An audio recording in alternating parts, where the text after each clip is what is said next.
ইসলামী আন্দোলন বাংলাদেশ নারায়ণগঞ্জ মহানগর শাখার সংগ্রামী সহসভাপতি জননেতা মোহাম্মদ নূর হোসেন। আসসালামু আলাইকুম ওয়া রাহমাতুল্লাহি ওয়া বারাকাতুহু।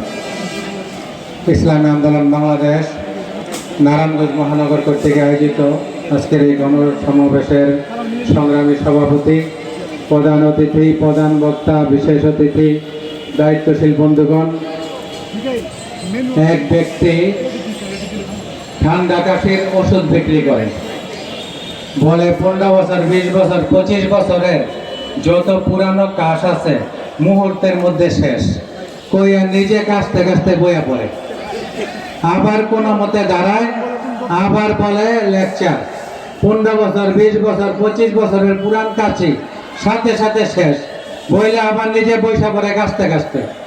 আমাদের বিএনপির অবস্থা এমন, ওনারা বারবার বলে কি আমরা দেশে খুন বন্ধ করব, চাঁদাবাজ বন্ধ করব, আমরা সন্ত্রাস বন্ধ করব, আমরা দেশে স্বর্ণের দেশ বানাবো, খালি একবার ক্ষমতা হাইতে দেন, বারবার এইটাই বলে। কিন্তু ওনাদের দলীয় মানুষই, দলের মানুষে প্রায় আপনার 200 জন খুন করে লাইছে। আবার চাঁদাবাজ তো ওনারা পৃথিবীর মধ্যে 1 নাম্বার। এর আগে তারা বিশ্ব চ্যাম্পিয়ন হয়েছে পৃথিবীর মধ্যে, তারা 5 বার। আর সন্ত্রাসী অন্যান্য যা আছে আমাদের বক্তারা তো বলছে ওই বেড়ার মতো যে বেড়ায় কাশির ঔষধ বিক্রি করে, সারা শরীর ক্ষত, ওষুধ দিমু কত, এই হইল অবস্থা।